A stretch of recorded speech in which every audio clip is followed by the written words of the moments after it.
Good morning students. आज हम पाठ एक लोकतंत्र क्या है, लोकतंत्र क्यों है, इसके बारे में जानेंगे।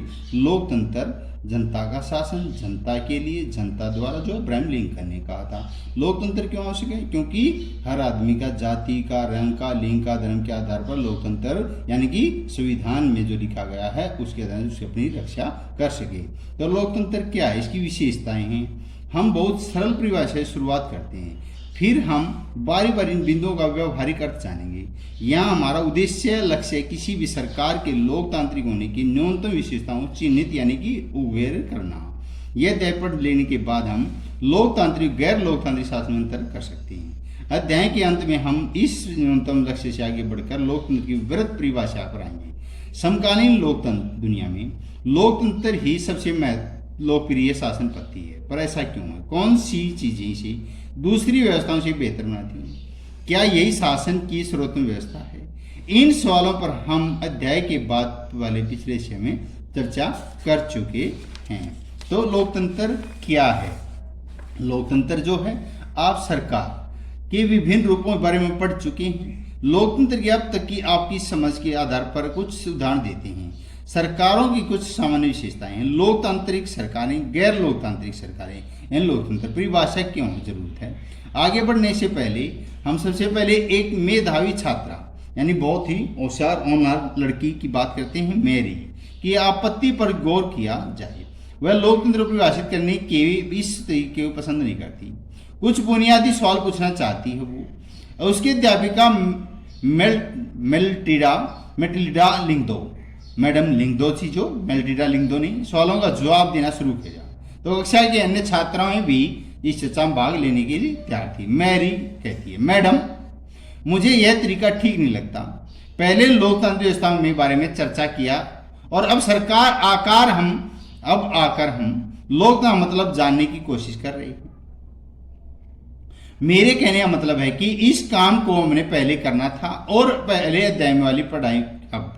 क्या ऐसा ठीक नहीं होता? लिंगदो मैडम ने कहा, तुम्हारी दोनों बातों में दम है, पर क्या हम अपने सामान्य जीवन में ऐसा ही नहीं करते?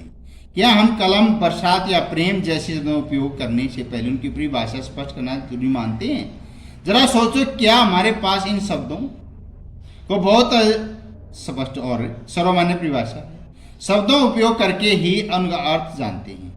मैरी, फिर परिभाषा की जरूरत क्यों है?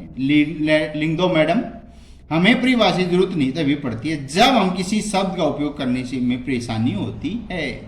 हमें बारिश की परिभाषा की जरूरत कभी होती है जब हम बूंदाबांदी, बादल फटने जैसी स्थिति, सामान्य बरसात में फर्क करना होता है। तो लोकतंत्र पर यही बात लागू होती है कि हमें इसके लिए भी स्पष्ट परिभाषा की जरूरत है, क्योंकि लोग इस शब्द का प्रयोग अलग अलग अर्थों में के लिए करते हैं। बहुत अलग अलग हित रही सरकारें खुद को लोकतांत्रिक कहती हैं। रिव्यांग, लेकिन हमें परिभाषा बनाने की जरूरत ही क्या है? एक दिन आपने हमें अब्राहम लिंकन का एक वाक्य सुना था, लोगों के लिए है जो शासन है, लोकतंत्र है, लोगों के द्वारा है और लोगों को चलाने वाली शासन व्यवस्था लोकतंत्र ही कहलाती है, जो मैंने पहले बताया था। मेघालय जो एक राज्य है भारत का, में स्वयं पर राज करते हैं। इसे सभी लोग मानते हैं कि हमें इसमें बदलाव करने की जरूरत ही नहीं, क्योंकि मेघालय के चेरापूंजी मानसराम में सबसे ज्यादा वर्षा होती है, 1140 सेंटीमीटर। मैडम लिंगदो ने कहा, मैं यह नहीं कहती कि हमें बदलाव करने की जरूरत है। हमें यही परिभाषा बहुत सुंदर लगती है। जब तक हम इस मसले पर खुद विचार न करें तो इस तरह करना मुश्किल होगा कि लोकतंत्र यह सर्वोत्तम परिभाषा है। हमें किस चीज सिर्फ इसी आधार पर स्वीकार नहीं करना चाहिए। किसी भी नामी गिरामी, बहुत ही मानी हस्ती है, जो बड़े बड़े विद्वान या बहुत बड़े उद्योगपति आदमी उनके बहुत अच्छा कहता है, सभी लोग उसे मानते हैं। योलंदा ने कहा, योलंदा मैडम, क्या मैं कुछ कह सकती हूँ? हमें कोई परिभाषा तलाशने की जरूरत नहीं। मैंने कहीं पढ़ा कि मैं डेमोक्रेसी, यूनानी शब्द डेमोक्रेसी बना, जिसका अर्थ डेमोस से होता है लोग और क्रेशिया का अर्थ है शासन। इस प्रकार डेमोक्रेसी अर्थात लोकतंत्र का अर्थ है लोगों को शासन। यही अर्थ है, सही अर्थ है कि परिभाषा की जरूरत है। लिंगदो मैडम का इस सवाल पर विचार करने की यही बहुत ही उपयोगी तरीका है, पर मैं इतना कहूंगी कि सिर्फ शब्द की उत्पत्ति या परिभाषा निकालने का तरीका अर्धम उपयोग नहीं रहता। शब्द का अर्थ है कि मूल सुरा या बंधा हुआ नहीं रहता, समय उपयोग के साथ साथ उसका अर्थ बदलता रहता है। आप कंप्यूटर शब्द को ले लो, यह कंप्यूटिंग तथा गणना शब्द को बना है। मुश्किल गणनाओं को सरलता से करने के लिए बने यंत्रों को कंप्यूटर कहा जाता है। दरअसल यह बहुत ही शक्तिशाली कैलकुलेटर थी, पर आज शायद ये कोई इस अर्थ में कंप्यूटर शब्द का प्रयोग करता है। अब तो कंप्यूटर का उपयोग लिखने, पढ़ने, डिजाइन बनाने, संगीत बनाने, सुनने, फिल्म देखने में होता है। शब्द वही है, रहते हैं, समय बीतने के साथ उनका अर्थ बदल जाता है। ऐसी स्थिति में सिर्फ शब्दों के मूल अर्थ में भरोसा करना बहुत उपयोगी नहीं है।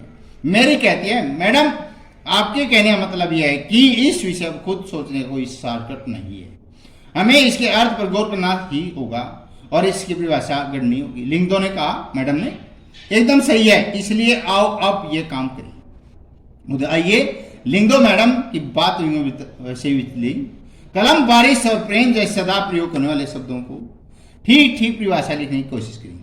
जैसे क्या कलम की कोई ऐसी स्पष्ट परिभाषा है जो पेंसिल, ब्रश, हाइलाइटर या मार्क से अलग होती है? इस प्रयोग से आपने क्या सीखा? लोकतंत्र समझने के अनुभव के, यानी कोई भी चीज है उसको हमें अंडर मार्क कर लेना चाहिए। तो सरल परिभाषा में कहता है, उस चर्चा पर फिर से गौर करें कि जो खुद लोकतांत्रिक बनाने का दावा करने वाली सरकार के बीच की समानताओं और असमानता जुड़ी हुई सभी लोकतांत्रिक व्यवस्थाओं की पहचान के लिए एक बहुत ही सरल पैमाना था। लोगों के पास अपनी सरकार चुनने का अधिकार होना चाहिए, इसलिए हम एक सरल परिभाषा की शुरुआत कर सकते हैं। लोकतंत्र शासन का एक ऐसा रूप है जिसमें शासन का चुनाव लोग करते हैं। यह एक उपयोगी शुरुआत है। परिभाषा बहुत स्पष्ट और लोकतांत्रिक और गैर लोकतांत्रिक शासन व्यवस्था में भी अंतर कम देती है। म्यांमार के सैनिक शासकों का चुनाव लोगों ने नहीं किया, जिन लोगों की सेना पर नियंत्रण था वे देश शासन बन गई। शासक के फैसले लोगों की भागीदारी नहीं थी। पिनोशे चिले के तानाशाह शासक चुनाव नहीं थी। यही बात राजशाही को भी लागू थी। सऊदी अरब के शासकों ने शासक नहीं चुने, बल्कि राष्ट्र परिवार में जन्म लेने वाले कारण उन्हें यह हक पाया था। लेकिन यह सरल परिभाषा पूर्ण रूप से पर्याप्त नहीं। हमें यह समझ में आता है कि लोकतंत्र मतलब लोगों का शासन है, पर इस परिभाषा में प्रयोग यदि हम बिना सोचे समझे किए तो उन सभी सरकारों को लोकतांत्रिक कहना पड़ेगा जो चुनाव करवाती हैं, फिर हमें सही नतीजे पर नहीं पहुंच पाएंगे। जैसे हम अध्याय 3 में देखेंगे कि समकालीन दुनिया की हर सरकार, चाहे वह लोकतांत्रिक हो या न हो, खुद को लोकतांत्रिक कहना कहलाना चाहती है। इसलिए हमें असली लोकतंत्र, दिखावटी लोकतंत्र वाली सरकारों के बीच सावधानीपूर्वक फर्क करना होगा। यह काम हम तभी कर पाएंगे जब हम इस परिभाषा के एक एक शब्द को सावधानीपूर्वक समझ सकें और लोकतंत्र सरकार विशेषण चर्चा कर सकें। अब समरी देखेंगे। लोकतंत्र क्या है, क्यों है लोकतंत्र क्या है? शासन का रूप जिसमें शासकों का चुनाव लोग करते हैं। लोकतंत्र में निर्णय लेने का अधिकार एक सही लोकतंत्र सरकार के निर्णय लेने का अधिकार जनता द्वारा चुने प्रतिनिधियों का होता है, न कि सरकारी अधिकारियों का होता है। यानी एमएलए एमपी को चुनने का अधिकार है जनता द्वारा जो चुने जाते हैं, और न कि एक सरकारी अधिकारी का। पाकिस्तान में लोकतंत्र स्थिति है। राष्ट्रपति जनरल परवेज मुशर्रफ ने सन 2002 में एक जनमत संग्रह द्वारा स्वयं को देश के निर्वाचित प्रतिनिधि में स्थापित कर दिया, लेकिन सरकार के अधिकतर निर्णय उसके द्वारा मनोनीत अधिकारियों द्वारा लिए जाते थे। यह सही अर्थों में लोकतंत्र नहीं था। चीन में लोकतंत्र, चीन में निर्वाचित सरकार, लेकिन हम उसे लोकतंत्र नहीं कह सकते क्योंकि वहां सभी लोगों का स्वतंत्र रूप से चुनाव में भाग लेने का अधिकार नहीं है। क्यों? वहां पर एक पार्टी का शासन है, साम्यवादी दल है, एक दलीय शासन प्रणाली है, एक व्यक्ति वोट है। लोकतंत्र प्रत्येक नागरिक को वोट होना चाहिए और वोट का एक समान मूल्य होना चाहिए। जिम्बाब्वे में सन 1980 में निर्वाचित सरकार थी, लेकिन वहां का राष्ट्रीय रॉबर्ट मुगाबे चुनाव में गलत तरीके अपनाकर निरंतर चुनाव जीतता रहा। इसे सच्चा लोकतंत्र नहीं कहा जा सकता। लोकतंत्र कानून, लोकतांत्रिक सरकार, संवैधानिक कानून, नागरिकों अधिकारों द्वारा खींची गई लक्ष्मण रेखाओं के बारे में भीतर काम करती है कि जो कानून के दायरे में रहकर ही काम किया जाता है। लोकतंत्र और कानून का संबंध है। लोकतंत्र पक्ष है, नेता बदलने से अधिकता पैदा होती है। आए दिन चुनाव होते रहते, बदलती रहती है, वो नियम नए आते रहते हैं। चुनाव पर अधिक धन खर्च होता है। प्रतिनिधियों के बीच चर्चा का निर्माण में देरी होती है। लोक राजनीति लड़ाई अधिक और नैतिकता कम होती है। लोग गुण है सभी नागरिकों को समानता मिलना चाहिए, अधिक जवाबदेही वाला शासन होना चाहिए, बेहतर निर्णय लेने की संभावना, नागरिकों समक्ष बढ़ोतरी होनी चाहिए। धन्यवाद।